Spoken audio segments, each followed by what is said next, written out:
주님께서 여러분과 함께 마테오가 전한 거룩한 복음입니다. 그때 11 제자는 갈릴레아로 떠나 예수님께서 분부하신 산으로 갔다. 그들은 예수님을 뵙고 엎드려 경배하였다. 그러나 더러는 의심하였다.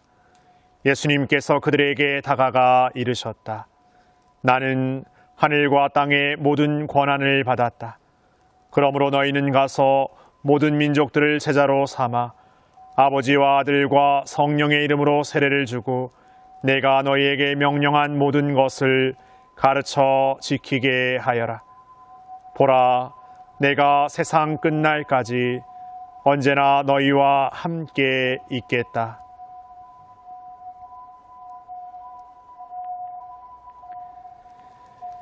주님의 말씀입니다.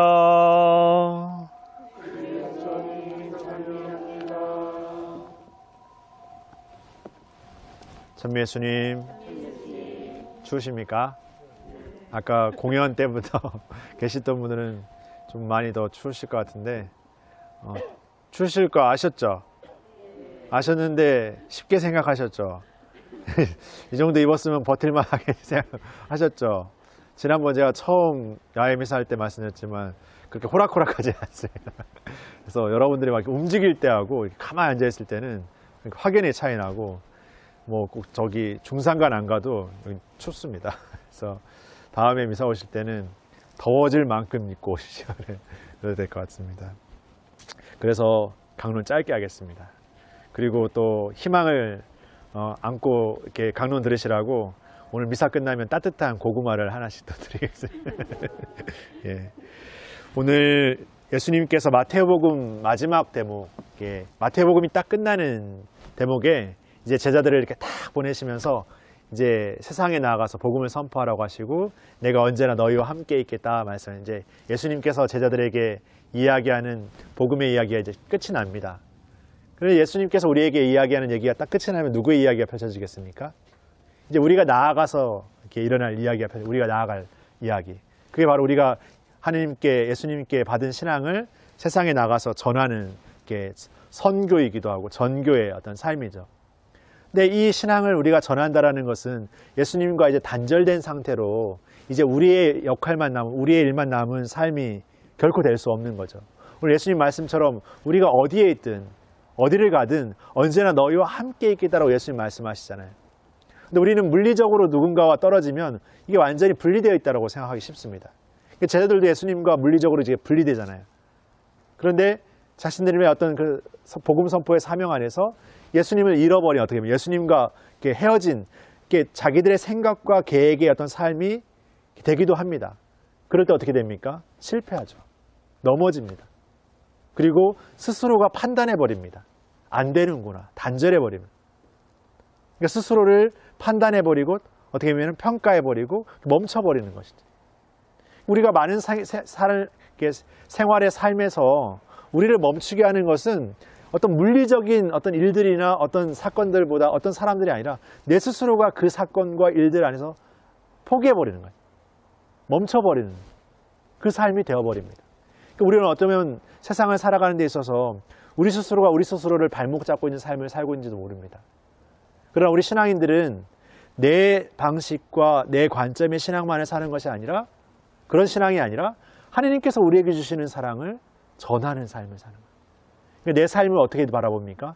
나의 시선으로만 바라보는 게 아니라 하나님과 나의 시선으로 함께 바라보는 거예요. 하나님의 시선으로 내 삶의 자리를 바라보는 거죠. 내 시선에서는 불가능의 삶의 영역이 있지만 하나님의 시선에서는 불가능이 있을 수가 없는 것이죠. 우리가 생각지 못하는, 우리가 전혀 이해할 수 없는 방식으로 또 하나님께서 우리를 이끄셔요. 그러게 우리가 이 신앙을 산다라는 것은 하나님께 대한 믿음의 기쁨을 우리 안에 아주 충만히 살아가는 삶이 먼저 우선돼야 됩니다.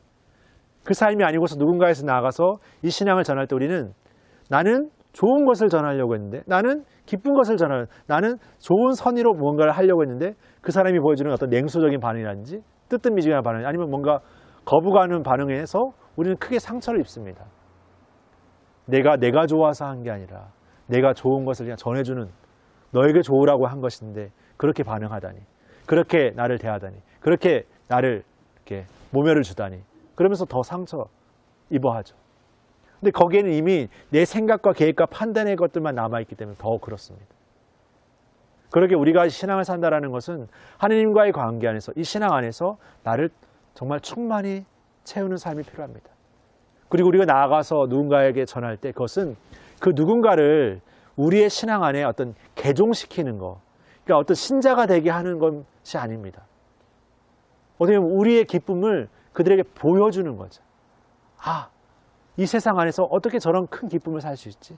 어떻게 이렇게 어둡고 고통받고 힘들어하는 삶 속에서 어떻게 저렇게 기쁨을 잃어버리지 않는 삶을 살 수 있지?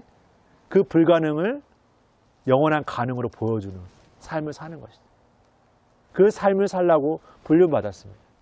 오늘 제1독서 이사야 예언자는 그렇게 하느님 백성들을 이렇게 하느님의 산 시온, 하느님의 도성 시온으로 이렇게 불러 모으게 합니다. 그들에게 이제 지혜를 주는 거죠. 오직 하느님만이 재판관이 되시고 심판관이 되시고, 우리가 칼과 창을 갖고 싸움을 일으켰던 그 삶이 칼을 쳐서 보습을 만들고 창을 쳐서 낫을 만들게 하고, 서로가 서로를 쳐서 이기게 하지 않고 다시는 전쟁을 일으키지 않는 그런 삶으로 예언자는 우리를 하느님께서 불러올리신다고 고백합니다. 근데 그 삶으로 나아가는 그 여정이 누구를 통해서 우리가 하느님을 알겠습니까?